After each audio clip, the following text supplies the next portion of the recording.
The ballroom burned with whispers the night. The Alpha King rose from his throne and marked the Baron Omega before them all. Thunder cracked outside the palace windows. Lightning split the sky into gold and violet. And I remember thinking, this is the moment everything breaks. Not because I wanted it to, not because I was ready, but because fate doesn't ask permission. It just shows up and changes you anyway. I was standing near the marble columns when it happened. Not in the center, never the center. I'd learned long ago to take up as little space as possible. My plain silk gown, ivory, nothing fancy, made me nearly invisible among the peacock nobles and their daughters draped in gemstones that probably cost more than my entire childhood home. The other Omegas had laughed at my dress earlier. I'd heard them, their voices cut like glass. Does she actually think she has a chance? One of them had whispered. The king's summoning half the kingdom tonight, another replied. Does she think he marked someone broken? Broken. That's what they called it. That's what I was. The barren girl. The one whose body wouldn't do what nature promised it should. I'd heard these words so many times they'd become background noise, like wind through dead trees. Hi viewers, kindly tell us where you're watching from and what time it is. Warm welcome to the family. Enjoy the story. The king didn't look at me that night. Not at first. His eyes swept the room like he was searching for something, and when they passed over me, they didn't stop. Why would they? I was filler. I was the name added to the list to make the numbers work. I wasn't supposed to matter. But then something shifted. The room grew quiet. Not gradually, but all at once, like someone had cut the sound out of the world. The nobles stopped mid-laugh. The musicians held their instruments still. Every head turned. King Kale Draven had stood up. The Alpha King, who hadn't stood for anyone in 300 years of recorded history, left his throne. When his hand touched my neck, I didn't feel chosen. I felt doomed. His mark burned into my skin like fire and freedom tangled together, and I realized everything I thought I knew about myself was about to become a lie. The question wasn't why he marked me. The real question was, what was he trying to hide? Because no alpha, not even a king, marks a woman without reason, and the consequences of his choice would either save the kingdom or destroy it. If you've ever been underestimated and rose anyway, drop a like on this video. Let me know, have you ever felt written off before the story even began? Comment below. The same tongues that mocked me would soon beg for mercy. But that didn't happen overnight. Mercy, I'd learned, has a price. Growing up in the Vale was like living in a shadow that refused to leave. My father was respectable, merchant blood, decent standing. Nothing remarkable. My mother was kind. Too kind, actually. The kind of person who believed good things came to good people. And when good things didn't come, she'd smile anyway and tell me I was worth waiting for. Worth waiting for. Those words rang hollow by the time I turned 18, and my body still hadn't done what all the Omega girl bodies were supposed to do. There's no disease, the healers said. No sickness. Your blood is just quiet. That's how they said it, like my infertility was a personality trait. Like I'd chosen to be broken. School was worse than home. The hierarchy of Norwin wasn't complicated. It was just cruel in a way that felt natural. Alphas at the top, born to lead and command. Betas in the middle, solid and dependable, the backbone of everything. And Omegas at the bottom. We were supposed to be precious, rare, valued for what our bodies could create. Heirs, legacy, future. I was none of those things. The other girls stopped inviting me to social gatherings when word got out. My mother had tried to hide it, but secrets don't stay buried in courts. My father stopped looking at me directly. It wasn't cruel, exactly, it was worse. It was disappointment worn like a second skin. I could see him running calculations in his head. A daughter with no function had no value. That's how the math worked in Norwin. So I learned to be invisible, to sit in corners and listen, to smile without showing teeth, to speak only when directly addressed. I became like water. I filled the spaces people left for me, and I made myself as useful as possible in the gaps. Mother taught me to read people, to understand what they needed before they asked. She called it gentleness. I called it survival. But the same tongues that mocked me would soon beg for mercy. And mercy, I discovered, was its own kind of weapon, sharper than any blade, because nobody saw it coming. Years passed like this. Seasons changing, nobles aging, courts shifting. I worked in my father's household, kept records, made tea, existed quietly. I was 23 when the king's summoning came. 23 years old and still unmated. Still empty. Still waiting for a future that probably wasn't coming. The proclamation arrived on pearl paper. Every household with an unmated Omega was required to present them at the palace ball. The king was selecting a mate. It was supposed to be an honor, an opportunity. I remember my mother's hands shaking as she read it aloud, and for the first time, I saw hope in her eyes. I didn't have hope. I had something else entirely, something that felt closer to dread. Have you ever noticed how life gives you warnings right before it changes everything? Comment below, what signs did you miss before your life flipped?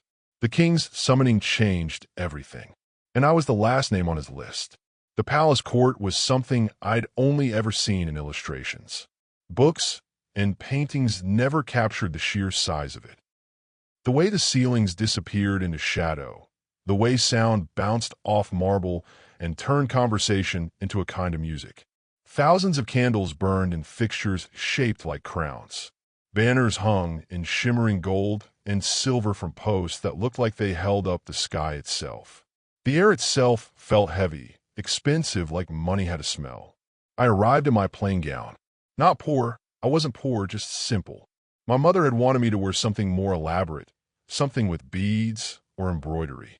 I'd refused. What was the point? No amount of fabric could change what I was underneath. Decoration was a lie I wasn't willing to tell. The other Omegas noticed immediately. They stood in clusters like flowers in a garden, each one more ornate than the last. Some of them I recognized from school. They looked different now, older, sharper, aware of their own value in a way I'd never felt. They were walking weapons. They were the future. They were everything Norwin said I wasn't. One of them, Thea, I think, caught my eye and smiled. Not a real smile. The kind of smile that comes right before a knife. Saren Vale, she said, like my name was something sticky she had to spit out. Didn't expect to see you here. Do you even know how reproduction works? Or is that not something your father bothered to teach you? The other girls laughed. The sound rippled through them like they were one organism, and for a second, I felt it again. That familiar weight. That old pressure to disappear. But something in me had changed since those school days. Maybe it was the years of invisibility. Maybe it was watching people's true faces when they thought no one was looking. Maybe it was learning that the cruelest people were usually the most afraid. I know how it works, I said quietly. I also know that beauty without substance is just flowers in a graveyard. Pretty, but ultimately useless. Thea's smile cracked just enough for me to see underneath it. My mother had always told me that gentleness could carry thunder. I was beginning to understand what she meant. You didn't have to shout to be powerful. Sometimes the quietest voice in the room was the one that echoed the longest. The grand doors opened. Attendants began announcing our names in reverse order. A deliberately cruel structure. The most acceptable, most eligible Omegas announced first. Me? I'd be announced last. The courtesy, the formality, the ritual that meant nothing when everyone already knew I didn't matter. The king's summoning hadn't changed my status. It had just put on display. When my name echoed through the hall, I thought it was a mistake. But as I walked forward, something shifted in the air. The shadows seemed to follow me. And somewhere ahead, in the throne room I couldn't quite see yet, I felt something turn its attention toward me. Something that recognized something. Would you have stood up for yourself like that? Or would you have stayed silent? Tell me in the comments. What would you have done? No one had ever made the Alpha King stand. Until that moment, I didn't know what it meant when they did. King Kale was not what I expected. I don't know what I'd expected. Exactly. Something bigger, maybe. Louder. Men with power usually made noise about it, crowded their presence into rooms until everyone forgot there was oxygen. But the king was different. He sat on his throne like he'd already won everything, and watching him would never be enough to understand why. The other girls went first. Some of them cried. Happy tears, the kind that came when dreams attached themselves to reality. Some dropped into their curtsies so perfectly they looked like dancers. Some spoke words of blessing or promises or whatever they thought an Alpha King wanted to hear from an Omega. I wasn't really listening. I was studying him instead, trying to read the math of his choices the way my mother had taught me to read people. He was bored. That was the first thing I noticed. Bored, which meant this ritual wasn't about selection. It was about performance. The court needed to see him choose. They needed the story of a king honoring the old ways, fulfilling his duty. But his eyes stayed empty through all of it. Empty and patient and ancient, like he'd already lived this scene 1,000 times. When it was my turn, I walked forward. I didn't rush. I didn't perform. I simply moved through the space between where I'd been standing and where I needed to be, and my body remembered the etiquette my mother had taught me. I dropped in my curtsy, not too deep, not too shallow, respectful but not submissive, visible but not demanding. And then I spoke the traditional blessing, the same words every Omega was supposed to speak to honor the king's consideration. But somewhere in the middle of those old words, something changed in me. Maybe it was exhaustion. Maybe it was seeing that empty throne room and realizing that none of this mattered anyway. Maybe it was understanding that I had absolutely nothing to lose. So I meant the words. I actually felt them. I blessed this stranger king for the gift of his attention, and I did it like I believed it. Like I was genuinely grateful for his time, his consideration, his willingness to look at someone the world had written off as worthless. The room went quiet. Not the normal quiet of transition between speakers. The kind of quiet that happens when something unexpected breaks the pattern. I felt it before I understood it. The way the energy shifted, the way the nobles in the court leaned forward. He stood up. The Alpha King rose from his throne in the middle of a ceremony where he was supposed to remain seated. His advisors stiffened. One of them actually gasped. In 300 years of recorded court history, the king had never stood during the summoning. It wasn't protocol. It wasn't done. But he was doing it now. And every eye in the room, except his, flew directly to me. He didn't smile. He didn't speak. He simply looked at me with those ancient, patient eyes, and for just a moment, I saw something flicker behind them. Recognition. Calculation. The expression of someone who just realized the game was more interesting than he'd anticipated. And that single moment began a war between pride and destiny. His, mine, and the kingdoms all tangled up together with no way to separate them. He sat back down after a moment. The ceremony continued, but everything had changed. Stay with me. What happened next silenced an entire kingdom. Make sure you're subscribed. This story's about to get dangerous. The banquet came 3 nights later, and cruelty wore the face of luxury. The dining hall looked like someone had taken all the kingdom's wealth and arranged it on tables. Crystal glasses caught candlelight and fractured it into rainbows. The food was artful more than filling. Tiny portions arranged like paintings on porcelain plates. Everything was beautiful and nothing was real. That's the thing about nobility. They were excellent at making empty things look full. I sat between 2 Omegas I didn't know well, which was actually a mercy. The ones I did know had started positioning themselves around the king's chair, angling for attention, adjusting their posture and their smiles like they were calibrating weapons. The competition had become visible. The gloves were off, and then Lady Marcella decided to speak to me. She wasn't actually nobility, her husband was. But she'd married up, climbed into rank through beauty and timing, and she'd spent 15 years protecting her position by tearing down anyone who threatened it. The minute the king had stood for me, I'd become a threat. Didn't matter that I didn't want his attention. Didn't matter that I was probably the least likely mate he could have chosen. Lady Marcella had decided I was dangerous, and she was going to make sure everyone understood why. Saren Vale, she said from across the table, her voice cutting through the ambient noise like it was always meant to land on me. How absolutely fortunate that the king graced you with attention. Must be terrifying for you, isn't it? Having to sit with all of us like you belong here. The table shifted. People stopped talking. They could feel it coming, the moment where someone got torn apart for entertainment. I set down my fork. I'd learned long ago not to perform hurt. Pain was a tool they used to control you, and if you showed it too readily, they'd keep digging until they found all of it. Actually, I said, turning to look at her directly, I find most things terrifying. Cruelty, though, cruelty, I stopped being afraid of years ago. It always looks bigger than it is until you get close enough to see that it's just fear wearing borrowed clothes. Lady Marcella's face went tight. The kind of tight that happens when someone says something true and you can't quite decide how to respond to it. Does the king pity you, Baron Vale? She pressed on, because some people can't help themselves. They have to keep picking at the wound. Is that why he stood? Do you think he actually wants? I don't think about what the king wants, I interrupted, and my voice stayed soft, stayed calm. I think about what the kingdom deserves. And the kingdom deserves a king who can recognize value in places other people stopped looking, whether that's in me or anyone else. Pity isn't standing up.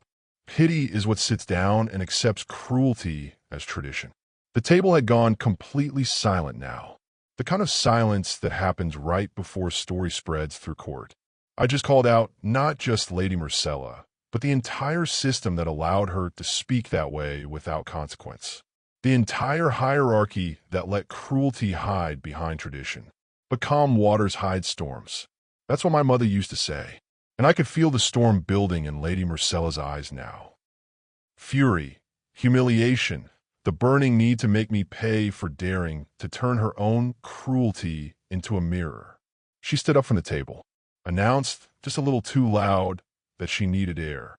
As she walked past my chair, she whispered something meant only for me. The king will grow tired of whatever novelty you represent. And when he does, this entire court will remember that you tried to elevate yourself above your station. They will remember Sarenvale, and they will break you. The threat should have terrified me, but I'd already been broken. I'd already been discarded, mocked, written off. The only difference between Lady Marcella's threat and my actual life was that her threat carried hope. Hope that there was still something in me left to break. That night, after the banquet ended and the nobles dispersed to their quarters, a royal messenger appeared at my family's guest wing. The king had sent for me, privately, alone. My heart went into my throat. This was it. This was the moment where everything either made sense or fell apart completely. Either the king had been testing me, or he'd been curious about me, or he'd been planning something I couldn't yet comprehend. And I was about to find out which. I feared it was to end the whispers forever, one way or another. Would you have walked toward the unknown, or would you have run? Comment below with what you would have done, and tell me who you think the king really is underneath all that power. The ball of gold and silk burned in my memory like a fever dream. But what happened after would change the kingdom's fate. The private chambers were nothing like the public throne room. Candlelight here was softer, almost intimate. Books lined the walls from floor to ceiling, and I realized with a start that the king actually read. Actually spent time here, alone, thinking. It was the first real thing I'd learned about him that didn't come filtered through court gossip or tradition. He was waiting by the window, hands clasped behind his back. When he turned, that ancient patience was still there, but something else had surfaced underneath it. Calculation mixed with something I couldn't quite name. Something that looked almost like hunger. You defended yourself tonight, he said without preamble. Most Omegas would have accepted the humiliation, worn it like a badge of survival. You fought back. I defended the truth. I corrected quietly. Lady Marcella was attacking it. I just held up a mirror. He moved closer. Not threatening exactly, but the space between us became something that mattered. Something charged. The council thinks I'm making a mistake. Marking you. They say you cannot give me heirs. They say your bloodline is flawed. My stomach twisted. This was it. This was the moment where he told me it was all a game, a test, a cruelty designed to prove a point about the futility of hope. This was where the king would break me the way Lady Marcella had promised. But then he did something unexpected. He smiled, not the cold smile of nobility, a real one, and it changed his entire face. They're right, he said. Your bloodline cannot give me heirs. But do you know what's rarer than heirs, Sarenvale? Integrity, strength that doesn't announce itself. A woman who's been treated as less than and somehow refused to believe it. I didn't understand. Understanding felt dangerous. Like if I admitted what he might be saying, it would evaporate. I've had 23 years to watch the court play the game, he continued. Every Omega taught from childhood that their value is in their fertility. Every noble woman trained to use beauty like a weapon. They all won the crown. They all won the power. But you came to that summoning like you had nothing to gain. And that's exactly what I need. What do you need? I asked. I was almost afraid to know. Someone who can't be corrupted, he said. Someone who's already lost everything society promised they should want. Someone who might actually care about the kingdom instead of their own reflection in it. The mark. He was going to mark me. Not because I was an Omega with value. Because I was an Omega without value. And there was freedom in that. Power in that. The kind of power that only came when you had nothing left to lose. The council will fight it, I said. The alphas will call for your abdication. Everything you're describing is heresy against the hierarchy. Yes, he said, and now the patience was gone, replaced by something fierce. And I stopped caring about their approval the moment I understood what the hierarchy actually costs. But I need a mate who understands a cost too, who's willing to pay it. That night, the ball of gold and silk became real. The public marking ceremony was everything the private conversation wasn't: loud, ceremonial, brutal in its honesty. He called me forward before the entire assembled court. He said words that broke every law of tradition. And he marked me with a burn that felt like both fire and freedom twisted together. The council protested. The alphas demanded explanation. The court erupted into chaos and whisper and rage. But when I looked up from the marking, every eye that had once mocked me was now trembling.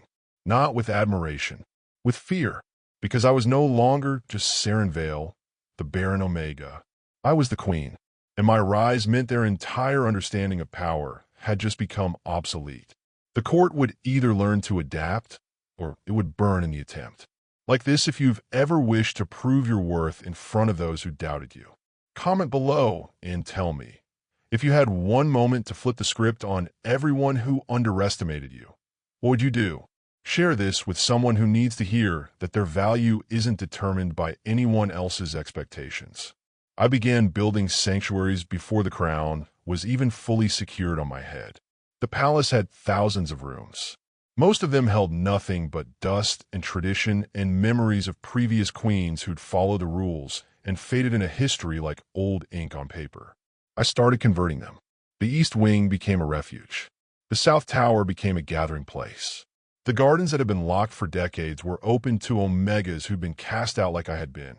Women whose bodies didn't cooperate with the plan, women who'd been deemed less than, women who'd learned to make peace with living in the margins. The council called me reckless. The court called me sentimental. King Kale called me wise and never stopped me. My influence started quietly. Small gestures first. Changing the laws about inheritance so that a daughter without alpha blood could still inherit property. Redirecting taxes that had been funding pointless ceremonies toward healers who actually worked on medical problems instead of just accepting infertility as fate. Speaking during council meetings, which no queen had done in recorded history. Being heard. The palace changed because I walked through it with intentionality. The air itself felt different. Lighter. Like someone had finally opened all the windows and let the raw air out. And somewhere in the midst of all this, something unexpected happened. I fell in love with the king. It wasn't dramatic. It wasn't like the stories the court told about alphas and omegas drawn together by biological imperative. It was the quiet accumulation of moments. Finding him reading by candlelight and sitting beside him without speaking. The way he listened when I talked about the kingdom's problems, actually listened instead of just waiting for his turn. The moment he admitted he'd been terrified of making the wrong choice, and I realized this powerful man had been as afraid as I was, just hiding it better. He was kind in the way powerful people rarely were, the kind that cost something. The kind that meant saying no to advisors and council members who wanted him to be harder, colder, more traditionally royal. He chose me every single day, not because he had to, because he wanted to. So yes, I fell in love. And yes, somewhere inside that love was the real truth that would almost destroy us both. The whispers started in the winter. Small at first, just shadows of doubt floating through the court. Then they took shape. Substance. They began to whisper that my mark was false, that the king had been bewitched, that I was using magic to maintain my position, some Baron Omega with abilities no one understood. The accusations grew more creative and more vicious each passing day. But envy never sleeps, and walls have ears. Every secret the kingdom thought I kept was being recorded by someone, reported to someone, collected by people who wanted me gone, and the hierarchy restored. The real war was just beginning. And this time, love wouldn't be enough to protect either of us. Subscribe and turn on your notifications so you don't miss the next story coming to this channel. Comment below. Who do you think is spreading these rumors and why? Share your theories and help inspire others to believe in their own worth despite what the world says about them. The trial came on a morning when the sky looked like broken glass. The council chamber had been transformed into a court of judgment, not the kind where justice lived, the kind where power consolidated and enemies were eliminated. I stood before them in a white dress, symbolic and deliberate, like they dressed me as a sacrifice to their own righteousness. The accusations came first. Witchcraft, corruption of the king's bloodline, conspiracy. They had testimonies from court members, people I believed were my allies, servants I'd treated with kindness, nobles I'd shown mercy to when I could have crushed them. Every small act of gentleness had been reinterpreted as manipulation. Every wise decision had become evidence of magical influence. The chief advisor, Lord Thorn, stood to speak. His voice was oil and poison mixed together. The queen is not what she claims. No Baron Omega can capture an Alpha King's attention through legitimate means. The mark itself is the only evidence we need. A false mark, a corrupted mark, a sign of witchcraft. The king raged. Actually raged, which meant the council had calculated perfectly. His anger was proof, in their minds, that he'd been compromised. An unmated alpha protecting his mate was expected. An alpha defending a mate against accusations of witchcraft was proof that something supernatural had happened to his judgment. They wanted me to break, to confess to something I hadn't done so that the narrative would make sense and order could be restored. But I was Sarenvale. I'd already been broken. I knew what it looked like, and I chose something else. I stood up while the king was still shouting. Stood up calmly, walked to the center of the chamber, and asked for the healers. The council exchanged glances. This wasn't part of their script. The healers were brought in, 3 of them, the most trusted in the kingdom. They were told to examine me, to verify whether my mark was genuine or false, to determine once and for all whether I was a legitimate queen or a fraud. The king stopped shouting. He understood what I was doing. I was accepting their challenge. I was willing to let their science prove what my body already knew. The examination was clinical and invasive, but I stayed still, stayed calm, while they pressed their instruments against my skin and asked their questions and looked for evidence of witchcraft or corruption or anything that would justify the council's fear. The wait was brutal. Time moved differently in that room. Minutes became hours, became something outside of normal measurement. Then the lead healer, an old woman named Mara who'd been with the palace for 30 years, stood up. Her face was pale. Her hands were shaking. If they declared me Baron again, the throne itself could fall. The king would have marked someone legally unable to produce heirs. The line of succession would be thrown into chaos. Everything would collapse. My heart was in my throat. Everything I'd built, every sanctuary I'd created, every change I'd made to the kingdom hung on the next words out of her mouth. When the healer emerged, pale-faced, I thought I had lost everything again. I thought I'd been brought to this kingdom just to watch it burn, just to be the catalyst for its destruction. She opened her mouth to speak. The words that came out changed everything. What would you do if the world tested your worth twice? If you'd already been written off once and suddenly found yourself standing at the edge of that cliff again? Comment below and tell me. Have you ever felt that moment where everything could go either way? Share your story and inspire others who are standing in their own trial right now. Don't forget to subscribe and turn on those notifications so you never miss a moment of this journey. The healer's words fell into the silence like stones into still water. The queen carries your heir, Mara said, and her voice broke on the last word. The king's child. The mark is not false. It is the most genuine mark I have ever witnessed. The chamber erupted, not into cheers, but into absolute chaos. The council members stood up shouting. Some of them couldn't accept it. Some of them began immediately calculating how to spin this into advantage. Some of them simply looked broken, like their carefully constructed narrative had just crumbled into dust. The king pulled me close. I could feel him shaking, not with anger anymore, with something closer to relief. But I wasn't looking at him. I was looking at the council members, specifically at the ones who'd stood against me, the ones who'd given testimony, the ones who tried to destroy me. I could have pushed for punishment. The king offered it. He offered their heads, their lands, their titles. He offered me the chance to be cruel in return, to consolidate power through revenge the way rulers had always done. I refused. Instead, I offered them mercy. I requested that the council members who testified against me be given a choice. Leave the capital with their families and enough resources to rebuild elsewhere, or stay and watch the kingdom transform with no power to stop it. Most of them chose to leave. The ones who stayed learned something new. They learned what it looked like when power didn't destroy you just because it could. Mercy isn't weakness. It's the only victory that actually lasts because it transforms enemies into something else. Maybe not allies, but not active adversaries either. Not people burning with a need for revenge. The trial changed everything about how the court perceived me.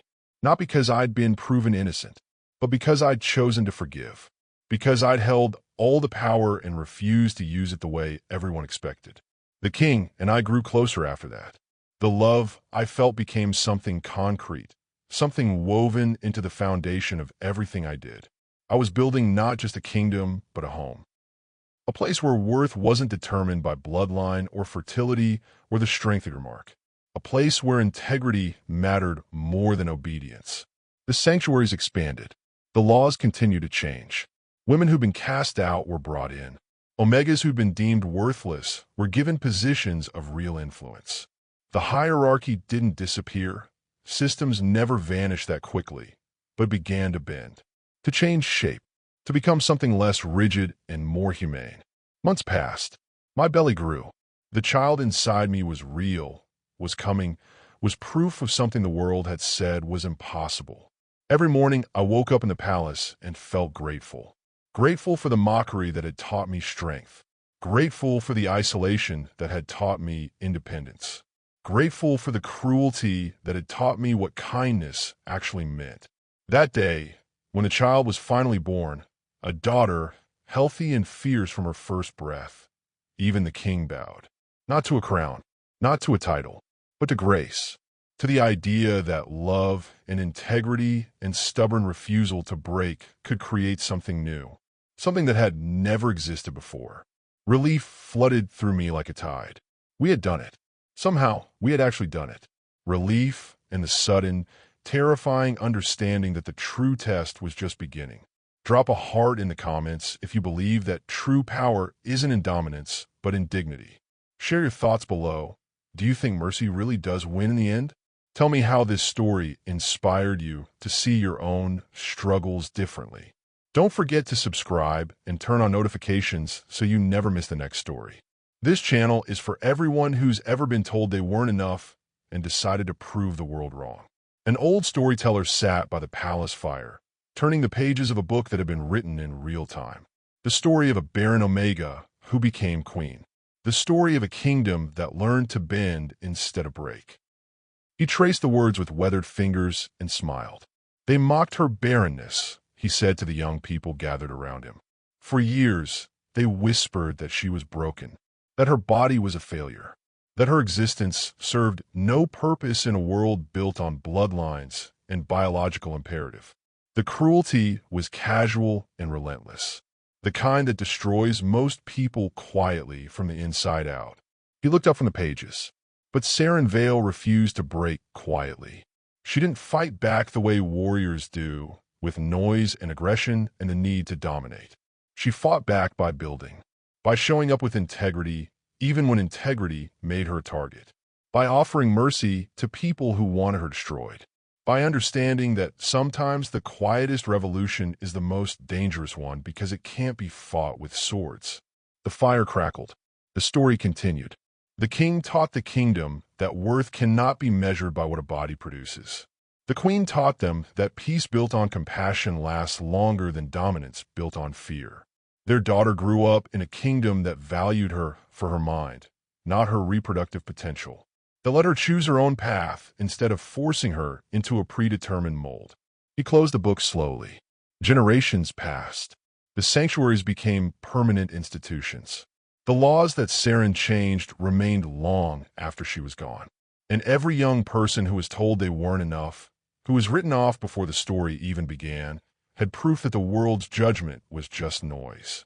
Just fear masquerading as truth. The storyteller leaned forward, and his eyes became fierce. Because sometimes the quietest roar changes a kingdom. Not through volume, but through substance.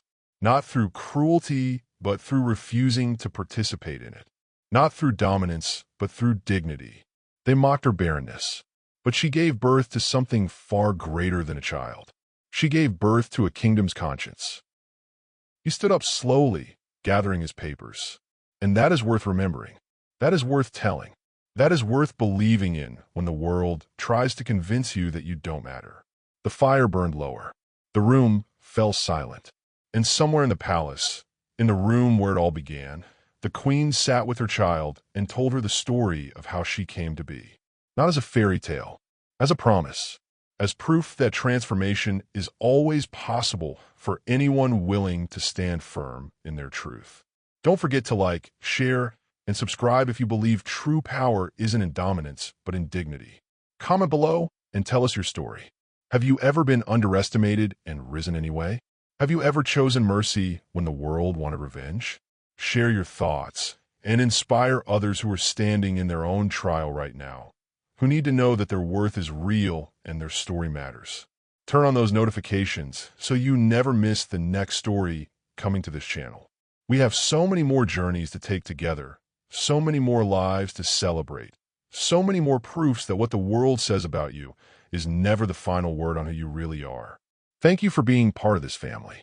Thank you for believing that love stories don't always look like fairy tales, but they're no less powerful. We'll see you in the next story.